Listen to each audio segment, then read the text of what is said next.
What is going on, Colts Nation? Welcome back to another episode of Bring the Juice. Guys, we are basically, from the time we're recording this, less than 24 hours until the Indianapolis Colts players start funneling in for training camp. So, very exciting times. Football is back, and we actually had some people go in here, and we're going to talk about a article that was published about Carlie Irsay's vision for the Indianapolis Colts. Obviously, most people know by now, Jim Irsay unfortunately passed away earlier this offseason, and it has now been the plan for the Irsay daughters to take over the team fully. And they have basically been doing that, I think, now for a little over a month. And so now it's time for them to usher in this new era of Indianapolis Colts football. And there were definitely some things that were brought up, Cody, in important detail here.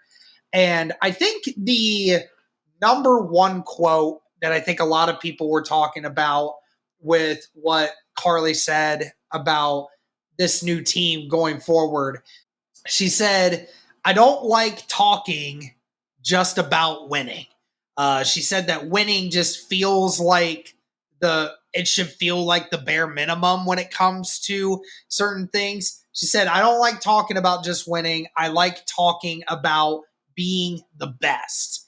Now, I'm assuming when she talks about this, she's talking about not just the play on the field. It's, being the best for everyone, or talking about her herself, the executives in the building, being the best version that they can be. And then obviously what you're seeing on the field with what has happened over the last several years when it comes to the Indianapolis Colts. Needless to say, the best that the Indianapolis Colts can be, that's not what it's been, Cody. So obviously she wants to not just win, she wants to be the best. What do you make of that quote? Yeah, I think you nailed it right on the head, Derek. Let's face it, the Colts have been irrelevant for years. I mean, they just have. They haven't been a team that you talk about when you're thinking about the best of the best, right? They haven't been in that talk really since Andrew Luck in 2018. So it's been quite a while since the Colts have had anything of relevance, right? I mean, they've had a couple runs of the playoffs potentially, but really other than that, they really haven't done a lot. So I think you're right in the fact that the standard hasn't really been held around here. The standard that she's talking about, it really hasn't been held out around here.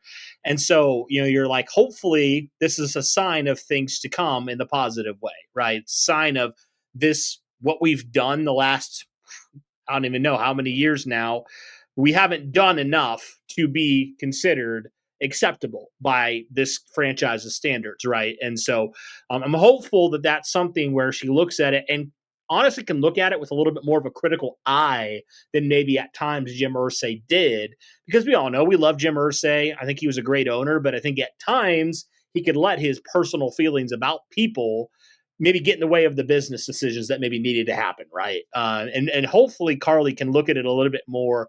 And from what we've heard, maybe that's kind of the vision moving forward is at the end of the day, yes, we want people to feel like they're family, but this is a business.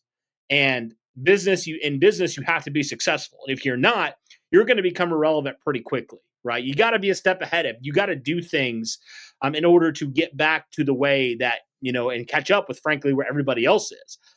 So, when things aren't going the right way, when the standard is not being held up like it should be, then things need to change. And unfortunately, it feels like the Colts have been in this perpetual cycle of mediocrity for so long where you're giving Chris Ballard, who hasn't won anything in years, another chance, another opportunity after how many chances has he had? And still you have not really done anything of note. You've won one playoff game with Chris Ballard, 0 without Andrew Luck. You haven't won the division in over a decade. You haven't won in week 1 in over a decade. You haven't won in Jacksonville. So there's just all these things going on right now where the standard has not been held, and the standard that we have been used to, in the Andrew Luck and obviously the Peyton Manning era. So Yeah, hopefully that's a sign of things to come because talk is cheap, Derek. Your actions are going to speak a lot louder than your words. And, we heard Jim Irsay say at times, that it's not good enough. It's not good enough. But the Colts still stayed with similar voices in that room for way too long. So I'm hopeful that with Carlie now stepping into that role, that she will take a lot more of a business minded approach. And like, we want to do what it takes to be successful, even if it means, yeah, we like these people, but these people aren't going to take us where we need to go. Yeah, absolutely. It'll be interesting to see how that translates. And of course, as we said throughout this entire offseason, we're wondering how her taking over this is going to continue to make things different. She even mentioned again, or she acknowledged that she doesn't think that she can be on the sidelines or in team meeting rooms forever. Not entirely sure, what. I mean, obviously, she's not going to be at the front center of attention every single time. So obviously, needs to learn to take a step back, just kind of like what Jim used to, but know where to be at a specific time. Next thing that she kind of talked about, and it was another big one, and it's something that, Cody, we've been talking about this for, I don't know, midway through last season about Anthony Richardson. And she was asked about Anthony Richardson and the timeline with him, what they expect from him. And she said, from where he is in his career and in his deal as a rookie, we still have time, and he still has time to prove it. So, obviously, from the sense you and I and a bunch of other people have said, if Anthony Richardson doesn't beat out Daniel Jones this year, or if he does play this year and he still looks like trash, then he needs to go. He needs to be out of here. But it sure sounds like, at least from the sentence that she gave JJ, that as long as he's on his rookie deal, they're going to give him time to figure it out. I mean, at least that's what I'm gathering from this quote. What say you? Yeah, I mean, I think you can say a lot of this stuff right now. Like you can say, oh, all this, but at the end of the day, Derek, if you have an opportunity to draft a quarterback next year and neither of these guys are the solution, you're going to do it. Like you're going to do it. Doesn't mean you completely say we're done with Anthony Richardson because, like you said, you'll have him on maybe like a one more year. But I still think that there is a huge question because you can't seriously go into this kid's fourth year not knowing if he's the guy or not and try to sell that to anybody. Like people are already upset enough at this year. You can't do it again. Like you absolutely cannot. Like you can say, oh, okay, it was his first healthy season. This is his first healthy off season, but there's no more excuses. Like and some people would say that's a stupid excuse anyway. All of your excuses are kind of gone at that point. I feel like you don't have anything else to say. You are not going to sell fans on that. Right. So right. That's kind of how I have viewed it is like, you can say all this now. And obviously you want to hear her say, we still believe in Anthony Richardson at this point. Like all these things matter, but how's it look in 5 months from now? How's it look in a year from now? A lot of things can change. A lot of things are said at certain times and change in the same year a lot in the NFL. We see it all the time. People saying this guy's our quarterback. I mean, heck, I feel like I feel like the prime example of that for me is like the Arizona Cardinals. They drafted Josh Rosen back there in 2018, and then they drafted Kyler Murray in 2019 because they figured out he is not the guy, right? So a lot can change in a short period of time, and that's why a lot of people say NFL stands for not for long, because if you don't go out there and perform to the level you need to perform to, they're going to find somebody who will.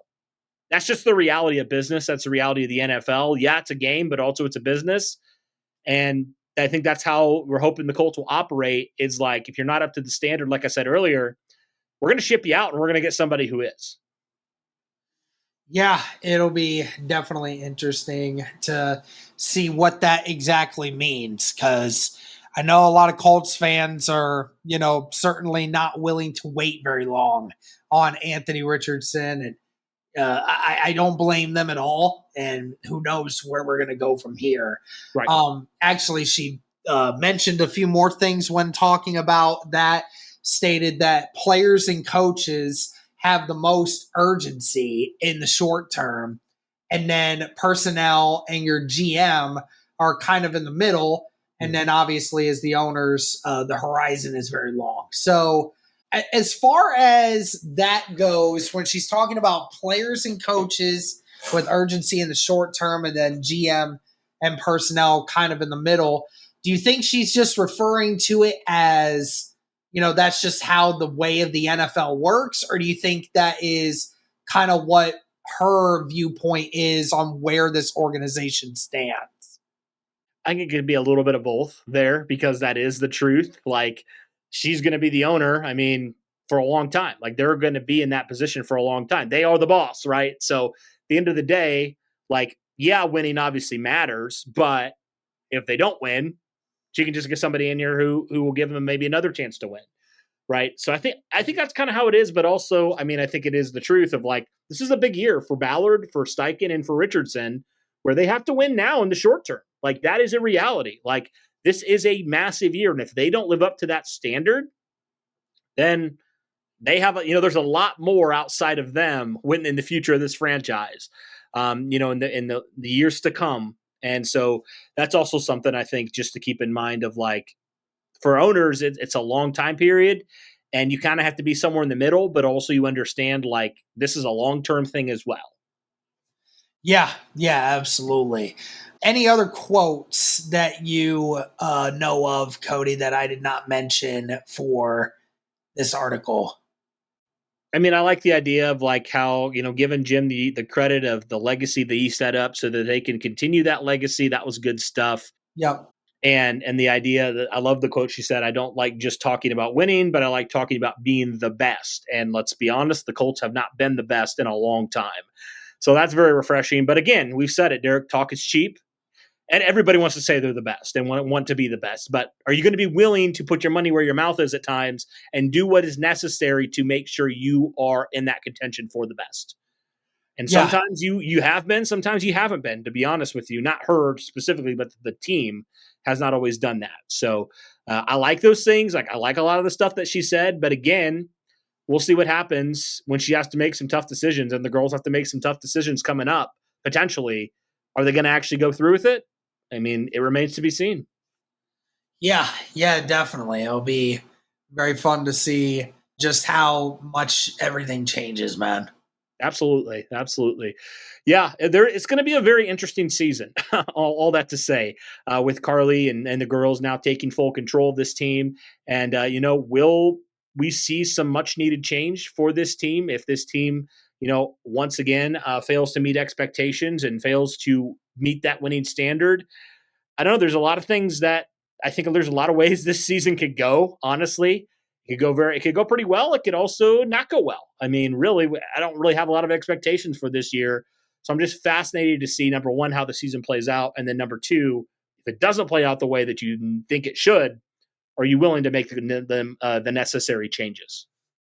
Yep. Yeah, definitely. All right. Well, that's going to do it for this one, guys. Again, training camp is among us. And that was some final words from Carlie, the new owner and operator of the Indianapolis Colts, until we see from her again. But that'll do it for this one, guys. Thank you so much. Let us know your thoughts of her comments in the comment section down below. Thank you so much. And as always, go Colts.